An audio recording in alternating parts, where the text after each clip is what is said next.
येणाऱ्या काही काळामध्ये खरंच हे युद्ध थांबणार का अशीही शक्यता निर्माण झाल्यासारखं वाटतंय। याचं कारण डोनाल्ड ट्रम्प यांचं एक वक्तव्य आलेलं आहे। त्याच्यामुळे येणाऱ्या काळामध्ये येणाऱ्या काही दिवसांमध्ये कदाचित हे युद्ध थांबेल अशी शक्यता वर्तवण्यात आलेली आहे। तसेच संकेत आता डोनाल्ड ट्रम्प यांच्याकडून मिळतात। आम्ही लक्ष्यप्राप्तीच्या जवळ आहोत असं ट्रम्प म्हणतात। त्यांनी ट्रुथ या सोशल मीडियावर पोस्ट केलेली आहे। इराणच्या दहशतवादी राजवटीबाबत आमच्या लष्करी मोहिमा संपवण्याच्या दृष्टीने विचार करताना आम्ही उद्दिष्ट पूर्ण करण्याच्या जवळ आहोत असं ते म्हणतात। इराणला अण्वस्त्र क्षमतेच्या जवळपासही फिरकू न देणं आणि परिस्थिती उद्भवली तर अमेरिका त्वरित आणि शक्तिशालीपणे प्रतिसाद देण्याच्या स्थितीत असेल असं ट्रम्प यांचं म्हणणं आहे।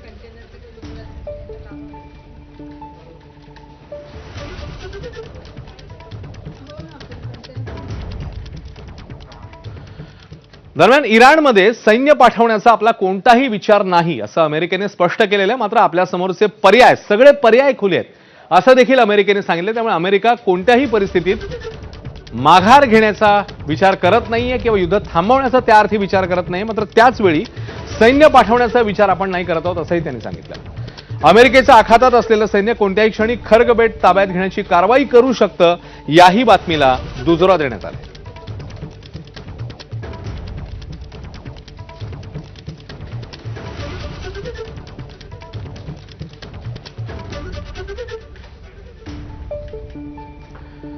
तर अमेरिकेचे अध्यक्ष डोनाल्ड ट्रम्प यांनी नाटो सहभागी देशांवर आता एक प्रकारे आग पाखडच केलेली आहे। कारण हॉर्मुझची सामुद्रधुनी ही आपल्या सगळ्यांनाच माहिती आहे, चर्चेचा विषय ठरले आणि त्याच अनुषंगाने ट्रम्प यांनी आता नाटो राष्ट्रांवर संताप व्यक्त केलेला आहे।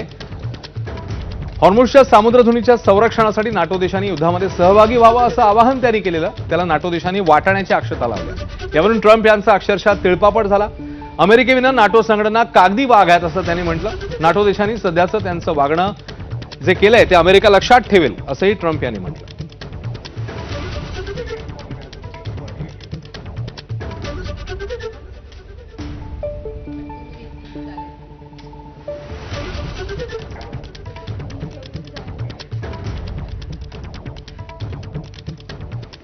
इकडे या सगळ्या घडामोडी घडत असतानाच पंतप्रधान मोदी आणि इराणचे राष्ट्रपती जे आहेत पेजेश्कियान यांच्यात संवाद झाल्याचं समोर येतंय। फोनवरून हा संवाद झालेला आहे आणि यावेळी ईदच्या शुभेच्छा देण्यात आलेल्या आहेत इराणच्या राष्ट्रपतींना आणि त्याच वेळी नवरोजच्या देखील शुभेच्छा देण्यात आल्या। आखातातल्या युद्धाच्या पार्श्वभूमीवर पंतप्रधान मोदी आणि इराणचे राष्ट्रपती मसूद पेजेश्कियान यांच्यात चर्चा झाल्याची माहिती आहे।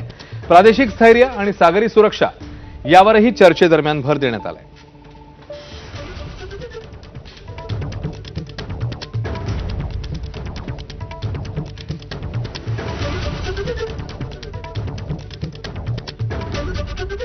या सगळ्या युद्धाच्यामुळे एक महत्त्वाचा प्रश्न जगातला समोर आलेला तो म्हणजे तेल पुरवठा। आणि आता तेल पुरवठा जगातला सुरळीत करण्याच्या दृष्टीने अमेरिकेचे प्रयत्न आहेत। काहीसं त्यामुळे त्यांना पाऊल मागे घ्यावं लागलंय का अशी चर्चा सुरू झाली आणि त्याला कारण ठरलंय त्यांनी दिलेली परवानगी। कारण इराणवरचे तेल निर्बंध हटवण्याची एक प्रकारे नामुष्की त्यांच्यावर आली। 11 एप्रिलपर्यंत इराणचं तेल खरेदी करण्यासाठी देशांना मुभा देण्यात आली आहे। इराणकडे 140 दशलक्ष बॅरल तेल उपलब्ध होणार आहे। 19 एप्रिलपर्यंत तेल खरेदीसाठी मुभा दिल्यानं तेलाचा पुरवठा सुरळीत होईल अशी अपेक्षा आहे। दरम्यान रशियावरचे तेल निर्बंध देखील गेल्याच आठवड्यात मागे घेण्याची नामुष्की अमेरिकेवर ओढवली।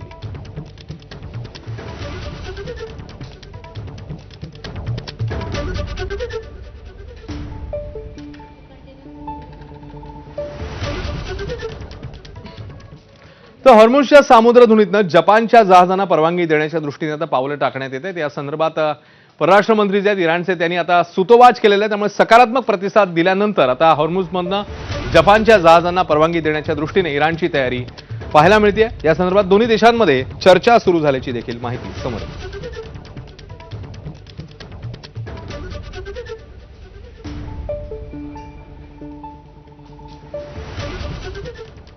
दुसरीकडे ब्रिटनने आपले हवाई तळ हे अमेरिकेसाठी खुले केलेले आहेत। हल्ला करण्याच्या दृष्टीने हवाई तळ खुले करण्यात आलेत आणि या संदर्भात ब्रिटनने पावलं टाकल्यानंतर आता इराणने मात्र यावर तीव्र नाराजी व्यक्त केल्याचं समोर येतंय। हे हवाई तळ अमेरिकेसाठी खुले करण्यात आले। आखातातल्या तणावाच्या पार्श्वभूमीवर ही एक महत्त्वाची घडामोड मानली जाते।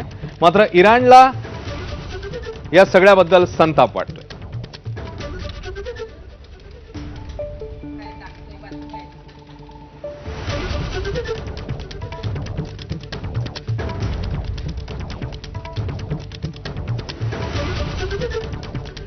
एकीकडे या युद्धामुळे आपल्याला माहिती आहे की कंटेनर बरेचसे अडकून पडलेले होते JNPT मध्ये. मात्र आता हे कंटेनर हळूहळू मार्गस्थ होत आहेत. 1000 कंटेनर तब्बल हे अडकून पडलेले होते, त्यामुळे कृषी माल आणि अन्य मालाचं नुकसान होणार अशी शक्यता निर्माण झालेली होती. मात्र आता हे कंटेनर जे आहेत ते मार्गस्थ होताना पाहायला मिळत आहेत. हे कंटेनर स्थानिक बाजारपेठेत विकले गेले, काही त्यातले तर काही परदेशात पाठवण्यात आलेले आहेत. त्यामुळे हळूहळू का होईना पण निर्यात सुरू झाली आहे आणि आता हे कंटेनर रवाना झाले. काही शिपिंग लाईन्स ज्या गल्फ कंट्रीजमध्ये कंटेनर चालले, तर त्यांनी काहीतरी एक फ्रेट एक्सेस म्हणून वॉर फ्रेट चार्जेस $6,700 ते $6,900 एवढे एक्सेस वाढवलेले आहेत. मग त्याचा फटका कधी कुठेतरी आमच्या एक्सपोर्टर्सला बसतोय आणि ते चार्ज आम्हाला ते भरावे लागतात, एक्सेस भरावे लागतात त्याच्यामध्ये. आणि आज बातमीसोबत एक छोटासा ब्रेक घेऊन लगेच परत येतो.